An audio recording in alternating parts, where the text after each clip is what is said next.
Hey, what's up, everybody? Juan Martinez, aka Dr. Love, and you've just joined us on This Is Real. Hey, what's going on, everybody? Welcome to another episode of This Is Real, show with real people, real problems, and real solutions. With yours truly, Pastor Juan, aka Dr. Love. Man, and I'm excited. We're going to dive into something that every believer talks about, but not every believer lives it out, right? And that word is worship. I think one of our episodes we had talked about spirit and truth, and today we're going to talk a little bit about worship. We're going to talk about music. Actually going to ask the guy if he's ever gotten high before.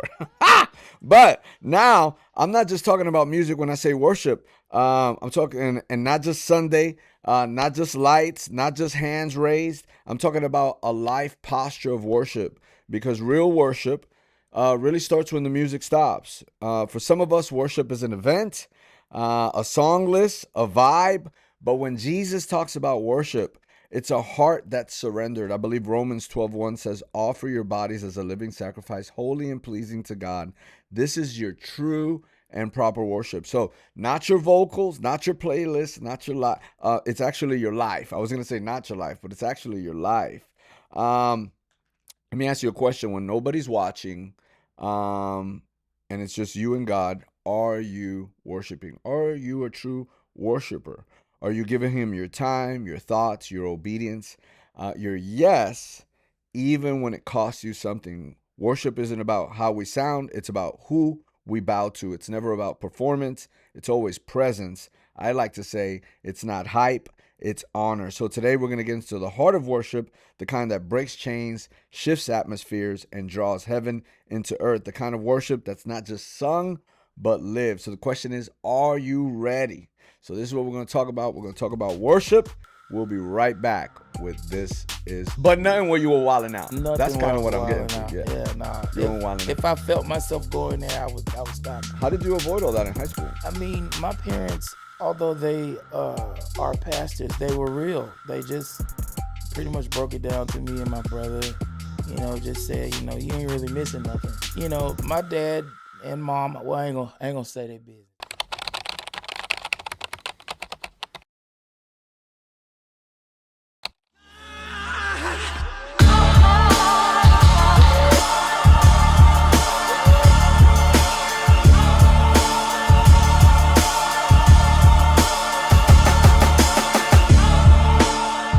Welcome back to This Is Real, and my guest, listen, let me tell you something. When I think about worship and I think about atmosphere shifter, I think about you. Welcome my guest today, Deron. What's going on, man? What's up, Pastor Juan?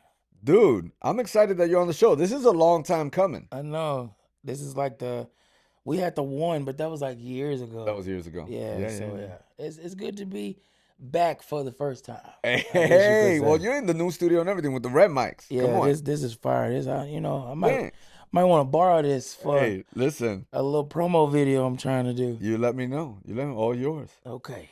And so I see what you did there too. You asked me like while we're on the show, Yeah, right? Cause that's how you do it. Hey, that was can't really, say no if it's on the show. That was really this good. is real. It hit me. I was like, ooh, I see what he did there. Yeah. There was like, there ain't no turning back, no turning. That's it. It's on the show. Rewind. So yeah, and you can't be like no, because everybody be like, wow. Yeah, wow. Right? So now I'm like, Pastor. wow. You gonna help him? You gonna help him or what? So man, so how long you been doing worship and stuff? Man, I've been doing it since I was 16. 16 years old. 16 years old. So okay, 16, boom. So okay, family, I'm thinking in Christ and everything since the time you were born. Mm-hmm. Born under a pew, as they say, for preachers' kids. So my parents are pastors. Shout out to Bishop Winford and Algene Garrett. Hey, so is it true what they say about pastor kids? Like y'all the worst? Slightly, like y'all worse? Slightly. I mean, it's not so much for me, but in the grand scheme of things, some of us, yes, not all of us. So you wasn't out there like, I was were you like puffing and worshiping? Were you like, because you hear all kinds of stories. I just want, not stereotyping nothing, but No, no, go most of ahead. the time they be like, all right, he was out there ice cubing, smoking weed, Ah. because he was a pastor's kid Oh, no, and no. being wide open, and then jumping on Sunday mornings and I give myself away. No, no, no. No, I wasn't. definitely not that. You ever No. smoke? No. You ain't never smoked No. ever? No, never Drunk? smoked. Drunk a little bit. A little bit, a little bit. I kind of slowed down a little bit. I Yeah, ain't, yeah, I was a casual yeah. Oh no, sipper. casual, You casual. eat steak, get a little red wine. Oh yeah, The no, no, classic stuff. totally. Yeah, One no, pinky up, yeah. a I little get it. sip here and there. But nothing where you were wilding out. That's Nothing while kind I of was what I'm getting wilding to. out. Yeah, Yeah, no. you were wilding out. If I felt myself going there, I would stop. So you're in high school, 16. 16. You're not tripping. No. I guess the question is, how did you avoid all that? Right? Because that's as much of a testimony as the person that was getting high, right? Mhm. And usually, a lot of folks that I have on This Is Real, they've all gotten high. Oh yeah. I think April even got high one time. But, hey, enough about that. Sorry, April. I don't know why you caught that straight. Listen, but, she says one time, we think two. But, That's funny. nobody really knows. So with you, how did you avoid all that in high school? Well, I mean, my parents, although they are pastors, they were real. They just pretty much broke it down to me and my brother. Just said, you ain't really missing nothing. So I think once they took the curiosity out of it and just exposed the real of it, it kind of detoured us from really wanting to get involved. Cause I mean, my dad and mom, well, I ain't gonna say their business. I ain't gonna that's their time to come and tell their testimony. But they They were did their on thing. that spec. They did their thing. Yeah. But yeah, it just once they explained it and kind of Broke told it the down. truth They broke about it it. down. Yeah, I was like, oh, okay, well, there's no Makes need sense. for that. That makes sense. That's dope. So then, okay. So because I want to understand this. So at 16, you begin worship. You begin singing and stuff. I sang in the choir, and then it went from the choir to praise team, and then it went from leading one song to two, went from two to three to the whole set. Okay, did you start off the way I know you now, or like were you a little more calm, or were you wide open? I was super shy. So Really? yeah, I was terribly shy. Like my parents didn't know I could sing till I was like 13. Really? Yeah, And then they were excited. They were like, "Bet." I remember my brother knew I could sing, and then it's like I kind of discovered I could at a young age, and then it was like one of those like hidden talents, Sure. and then it just kind of grew from there. Yeah. And so I want to ask you something. So were you, and I know you're gonna understand this question. Were you a worshiper then, or were you just a singer? When did you understand the difference? And is there a difference? There is a difference. There's Okay. definitely a difference. What's the difference? Because there's probably a lot of folks now, because it's like, I feel like we're in this what, at least what I see when it comes to like preaching and worshiping, right? It's almost become like, oh, I'm gonna do that as a career. Mhm. And so, not saying everybody does it that way. Some people have the posture of worship, and then God just does what He does with them, and then they wind up in good places. But the opposite is also true and very prevalent. Like there's a lot of folks that are like, oh yeah, I want to do that, but it's more like from this, I want to be successful, right? So for you, what's the difference? What are you saying is The different? difference is the heart posture. Okay. So, I mean, I believe that God hears it all, but the response of it comes from the relationship connection. Like everybody can call your name, but you know the difference between when your son calls your name and then when someone else calls you. Oh, that was deep. You know the difference between when your children call your name. Yeah, that's You good. know the response. It's almost like you respond with your heart. Yeah. They be like, Dad, blah blah blah, and it's like out of nowhere, like a bunch of people could be talking to you, but when you hear your children call your name or speak to you, immediately everything stops and your attention goes to them. So it's Yeah. the same way. I feel like, there are people who have an honor for God and they have a love for God and they do what they do out of that love, but there's a difference between singers and sons. So that's the difference. That's fire. Yeah, is singer sound good, can get the crowd moving, but a son moves heaven because a son sounds like the Father. That's where the anointing is. That's where the anointing is. The anointing is in the connection. It's not in the Gift, the right? gift. Mm-hmm. Because everybody's gifted. You got psychics are just off prophets. But the gift is there, but it's Yeah. just misdirected. If they repent, get their life together, get connected to the Father, then that gift does what it's supposed to do. Yeah. Same thing.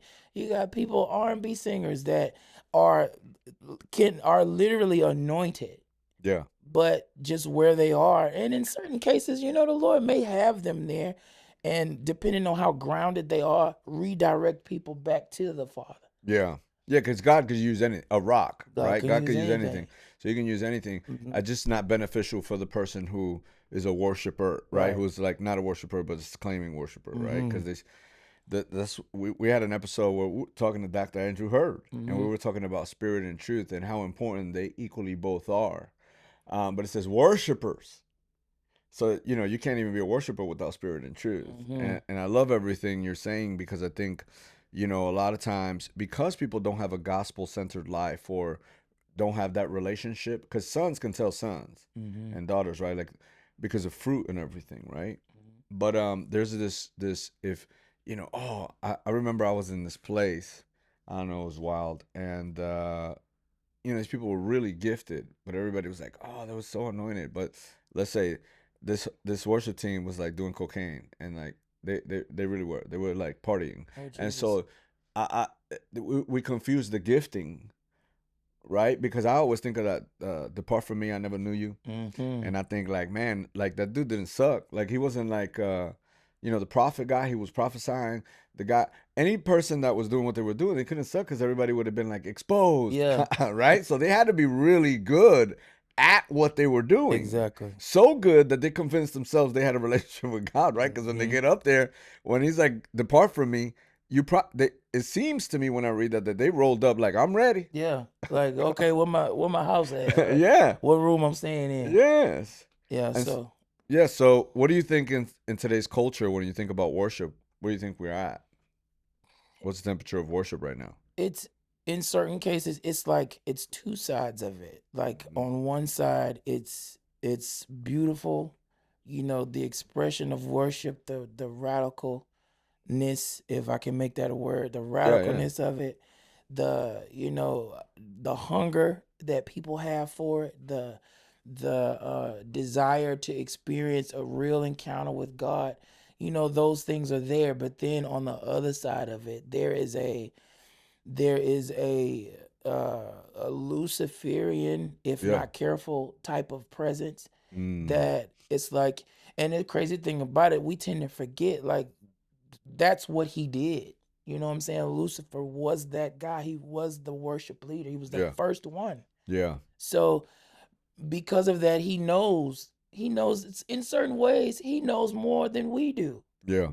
So and I feel like he attacks it when he realizes that we know what he knows. Yeah.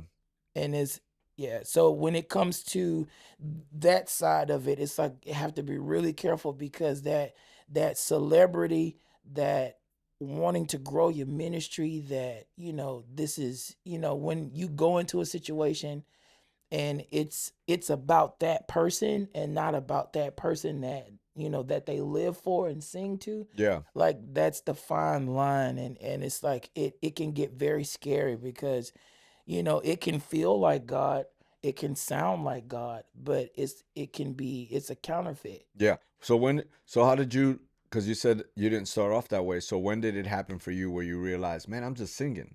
What did you have an encounter with God? Like what happened to you that you were like, you did it just happen? Or was there a moment where you were like, you just had this epiphany or you got conviction to say like, man, I need to posture my heart a certain way?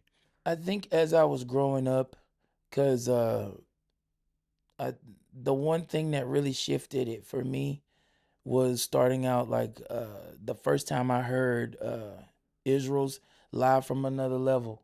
Mm-hmm. Like, I remember the first time I heard Lord You Are Good, it just, I don't know, something it just hit me. And I just couldn't let it go. I literally listened to that album well, back then CDs. Yeah. Listen to that CD until You're it's showing your age, baby. Yes, yes. Yes. I listened to that CD till it skipped, and I watched the DVD till it couldn't play anymore. Like the ins and outs of that, like that is where it shifted for me. But where it really got me was this moment that and well, I won't say exactly where, but it was a well-known young adult hangout Yeah. worship space. Yeah. And yeah, so I was there. There was a guy singing, and I don't know, it would frustrate me because this guy's like, he would just come up, like he was okay. Yeah. He would just come up and sing this song, and everybody would just go crazy. But literally, that was the only song he would do. And I sat there, I was like, Lord, like, why am I not up there? Ooh. Why am I not up there? Why can't I, I can sing. And I'll be transparent. I was like, I could sing better than him. Oh, Like come on. I could do this, I could do that. Like this is, I literally, like, God is not fair. And God, as the Father he is, whispered to me, he said, you can chase the stage and the lights and you'll get it, but you won't have me. And in that moment, like, every time I say that, it's like I get choked up because I realized in that moment why I do this and who it's really for. Now, I could have taken that and been like, like how Satan did Eve in the garden. He did Like, it. you ain't gonna really die. He ain't gonna really not be with you. Yeah, I he could gonna have be taken with you. that. He'll never leave. He'll never leave you nor forsake you. But and I could have taken that choice, and my life probably would have been different. Yeah. But the reality of it is that when I said yes to yes to walking away from that desire, it's like that's when my relationship with God and worship really started to grow. Yeah. So Yeah, man, because he's used doing platforms everywhere. Let me ask you a question. Because obviously, so you're worshiping, you're doing all this stuff. Now you're in a pretty big platform, because I'll be watching y'all sometimes, and Inspire, and I go, man, they look at DeVron, doing this thing. He's wide open over there, and so just seeing you, I know we're gonna talk here a little bit about 23andMe, your album coming out, and have you been through stuff in your life where, because this worship of surrendering, right? Because having to get up and pretty much be a worshiper and use your gift for singing and really lead others to posture their heart. I know that there's been some things in your life that you kind of went through. Were you married and stuff? Mm-hmm. And so, are you still married? No, I am not. Okay. No longer. No longer. And it's okay. I had to learn that, and I think the beautiful part in that was me, because it's easy when people go through that. Yeah. It's a lot of, well, what they did and what this did and this did and this They that. start blaming each other. And to me, I didn't want to do that. I was like, yeah, there were things that happened, that contributed from both ends. Yep. But I started to look more at myself. Yeah. And kind of walking through that, it was painful. It was a lot of hurt, a lot of grief in a sense. And I had to lead worship in the middle of that. So it's crazy, but having to sing healing and joy over people when you're walking through, I think, one of the toughest seasons that a person could go through. Yeah. And then, because the church doesn't really talk about that. The church doesn't really deal with that. They kind of treat people who go through divorce like lepers. Because, the ultimate goal in church is, you meet somebody, you get married, you have children, fruitful and multiply. But what about the ones where that doesn't necessarily happen? Come on, talk about it. Because I feel like it's kind of like they'd be like, oh, and I'm pretty sure she's gone through this. Yeah. Where they come up, oh, how's so and so? How's your wife? How's your husband? You have to be like, I hope she's okay. And then the look of horror and awkward and Oh disdain in people's man. face, and they be like, "Oh, I'm sorry, I didn't know," and it's just like I'd be like, Lord, having to go at first when that would happen to me, it would be like a stab in my heart, and I'd be like, bro, really? And then it just seems like they would kind of like they would speak, but then after that they wouldn't speak anymore. Yeah, So yeah. it's kind of like, okay, go, go over there, Go over there with the other instead of lepers. really being like, well, how are you? Are you okay? How's your heart? How this, that, and the other. So, it can be kind of difficult. And I Yeah. feel like as a church, we should do better with that as far as like dealing with those who walk through that instead of treating them like lepers, like push them to healing. They need healing too. Or, we need healing too, because you deal with the guilt of it not working. You deal with the shame of it not working. You have to constantly hear people throw scripture that they don't really know the depths of it. God hates divorce. Yeah. But I'm like, and I feel like he hates. Especially when you're down, right? Yeah, it's just like, oh, okay, well now God hates me now too. Yeah. Well, dang. Hey, but sing. But anyway, I love how you worship. Even though God hates you, Oh my God. you doing a good job, brother. Yeah. So it was just a process I had to walk through, and I had to learn to forgive me in the process, forgive my mistakes, and understand that I'm not in exile, Yeah. that I'm not away from God, that I'm not, this person, I'm not a leper in the church. Like I can still function and be whole and walk through healing as I'm supposed to. And Yeah. it's just like it was a beautiful thing. It wasn't the easiest. I still have moments of, grief. I still have moments of man. But in those moments, I just give it to the Lord. You worship. I In those worship through it. moments, you worship. Yeah, You and posture your I heart to posture my heart receive to what the word receive says. what the Yes. word says. And then another thing is what I will encourage those that go through divorce. Pray for your former spouse.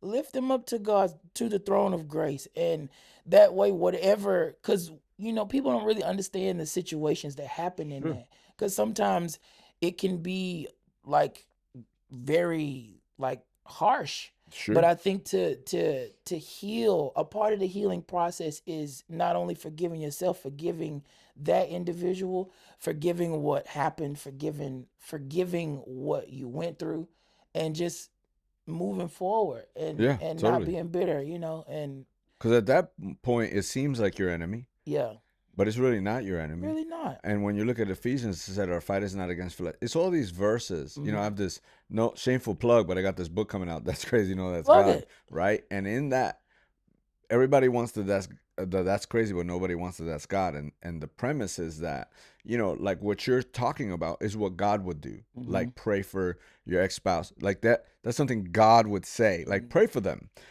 And in that, there's something kingdom. There's a healing in that. There's something there, but it's a thing we avoid, Yeah. right? Like we do the opposite. Yeah. We just want to blast them. We want to. I would never disrespect her like that. Yeah. Never. Let me ask you a quick question, and we'll jump into the other stuff. But what would you say to yourself like, what would you say to the person right before you got married? What would you say to yourself? Would you give yourself advice? Um, I would. Because hindsight 2020, right? Usually Yeah. when we're on this side, we're like, maybe I should have. Yeah. And then at the same time, it's like I should have, but then at the same time, it's like, what would that have changed anything? I don't know. What would you say to yourself? Uh, what would I have said to myself? Maybe in the dating stage or before dating. What would Especially you in the say? dating stage. Or I'll say this. I'll say what I say to myself now, in the Okay. sense of back then, of that experience. Like, just take it slow. Learn the ins and outs of that individual. Yeah. Learn yourself first. Yeah. Love yourself first. Heal.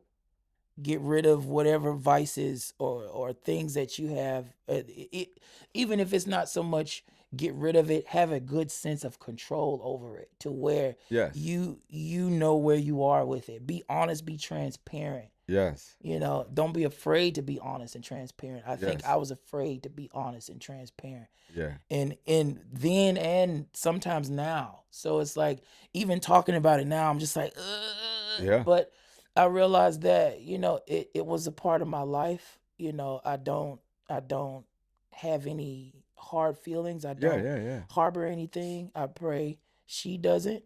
And it's just moving on Yeah. That's in awesome. love and respect. That's Like awesome. I say, I will never, ever, ever disrespect. I feel like that's corny to do that. Like Yeah. I see people throwing what they call it, divorce parties Yeah. and stuff like that. That's right. I feel That's like whack. I feel like that's Whack. a huge slap in God's face Oh, and totally. to that person. Especially because you're brothers and sisters in Christ regardless. Right. Right? So I agree 150% with you. I always tell people, you know, there was a season where everybody was preaching what were they preaching?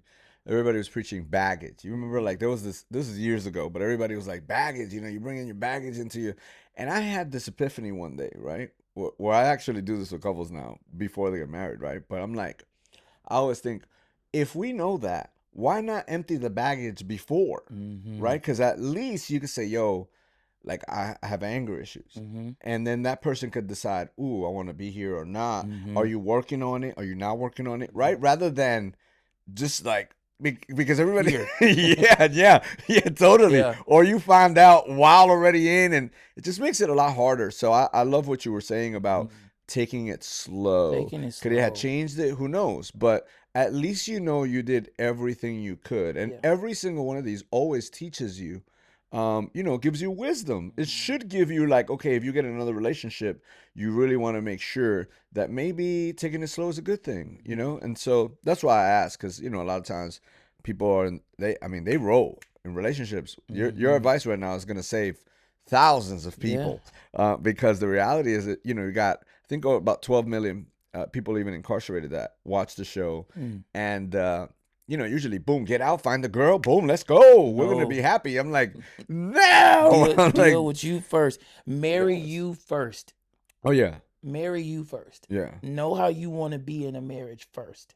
And then go from there. We Because don't have to bring you back for a whole seminar. But yeah, hey, I'll listen, talk about it. let's talk about, as we're getting close to our closing time, 23 in Me. Man, What's that? 23 and Me is an album, I'll say. You know, for some people, they might consider it an EP. Yeah. But it's 6 songs. It's based out of Psalms 23. Okay. So each verse is a song. Each verse on Psalm 23 is a song. Each verse is a song. So the titles, the My Shepherd, verse 1, Still Waters, verse 2, You Restore, verse 3. That's fire. I think the Valley is verse 4. Yea, though I walk through the valley of the shadow of death. Yeah, that's verse 4. The Table, He prepares a table before me in the presence of my enemies, is number 5. And then the last song is Dwell Forever. That's and right. And surely goodness and mercy follow me all the days of my life, and I'll dwell in the house of the Lord forever. When's that dropping? Ooh, as soon as I get it mixed and mastered. But that's the process. But what's the feel? Ooh, it's. Like, I'll say this: the feel is it's a feel good record. Okay. To me, I feel like this is, and shout out to my brother Aro who produced. Like, both of us, we challenged each other. Like, I feel like I wrote from a different place, and I know that he produced from a different place. Nice. And what came out of it was such a beautiful thing. What's the two? I mean, obviously the whole album, but you know, there's always like, you know, that's my jam. Yeah. Like when you, what would you say? You know, because obviously, on iTunes and all that, you start seeing what people, the little star of all the ones that like. What do you think the two, if you could give me two, because I know you're gonna say they're all great, because I see the way you worship. I know who you are. Uh-huh. You know, I want to see your versatility. That I'm not sure because I'm You like, is he definitely gonna gonna go? see versatility. Is he gonna go? Da-da, babe? You know, or you know, what I mean, what's he gonna do? Am I Is it gonna gonna go be more like Afrobeat? a Torrin Wells? I mean, you see all kinds of people. You know, like the flow, the feel of it. I guess is what I'm saying, right? What's the top 2 songs Ooh, top 2. Oh and my why? God. The Valley, because it's real. It's very theatric, Mm-mm. and it's just like when it hits you, you just like. I like to watch the people's reaction when I play it for them. I was like, okay, or I tell them, okay, which one you want to hear first? And it's like, I think I want to hear the Valley, and then they hear the Valley, and then when that chorus drops, they just like, oh my God, So they're gonna be jamming to that. that'll be a jam. That'll be And jam. The then Valley. the table, The table. the table's very laid back, chill, in the pocket, very groovy. Mm. It's I guess that's what I was asking earlier. Yeah, uh-huh. groovy. It's groovy. Like I got it's different flavors. Like I got an 80s pop feel, and and then I have like I I had to take it to like a deep worship for Still Waters, and then uh I got like Kanye kind of 808 heartbreak type vibe Okay. for Okay. for the last that too. Ooh, that Dwell Forever is like one of my favorites. That's one of my personal Your favorites. personal favorite. One of my But we personal got to look favorites. out for the Valley, You gotta the look out the table. Valley, But the now table. you're naming a couple more. That makes me excited. I ain't gonna lie. I'm not gonna lie, Pastor Juan. I'm not gassing. I ain't doing none of it. I feel like this is like one of the best things that I have done thus far. Like you are going to enjoy it. You have a listening party. Yes. Listening party. Because for those that are like, really? Here in Houston. Yeah. Okay. And when's that? That is August 8th. That is a Friday. It's gonna be at Ecclesia Okay. / Paper Co. Because they have a coffee shop, really dope coffee shop there. So the venue is dope. They have a dope sanctuary. Yeah. It's like very artsy, like sliding walls, and you'll see it if you come or when you come. I'll speak that. Yeah. So Cool. it's we'll have it there August 8th. I have my band, my friends. Like, man, the rehearsals alone have been fire. Yeah. And so it's gonna be a good time. I'm having merch, exclusive merch for that night. Doors open 6:30, start at 7. It's gonna be a good time. So you want them to come out. I want you to come out. You And need it's to gonna be be there. they're gonna be able to. Let's say they can't show up. You're not sure when it's dropping yet, though. But be on the lookout. Be on the lookout. I want to try to push it for September Yeah. before holiday season. Because you know how, like, I like, what was these guys? I forgot the name of them now. Sons of Sunday, you know? Sons of Sunday, Uh-huh. yeah. You see how they, like, they had everything there even though the songs weren't dropped yet? Mhm. Maybe you could do that so everybody could start pre-ordering. Oh them. Yeah, before it even drops. Yeah. And then when it drops, everybody will know because it's already on their iTunes list. I should do that. I'm There gonna you write go. that down. Hey, listen. I I'll think write that it's down. a good thing, right? Yeah. Because I saw that for them even before a song dropped. They were just all the names were on there. But I kind of got to have it, and then when it came out, it just sent me a thing. Y'all heard it, man. Y'all heard it. 23andMe. Listen, 23andMe. Deron, thank you so much for opening up, sharing a little bit about worship, Yeah. a little bit about your life. Yeah, man. I think there was some nuggets in there, and thank you for all you do for the kingdom, man. I truly enjoy when you even come to get rapped and you're worshiping. I just thought like you got something. It's a time, man. So I'm excited. I'm excited to Yes, see what sir. God is gonna do in your life. Hopefully this thing goes global. I pray so. Yeah, God man. be the glory. Hey, if they jamming like that, Yeah. you know what I'm saying? Look at April. She's like, oh. Yeah. She's It's like, come gonna on, be everybody, good. like a jam. It's gonna be good. Are you gonna do videos for this? Yes. I'm definitely. I have to do a visual for the Valley. I have to. Yeah. I have to. Let me know, man. I like that stuff. I want Uh-huh. to see you do a video. I like that stuff. Okay.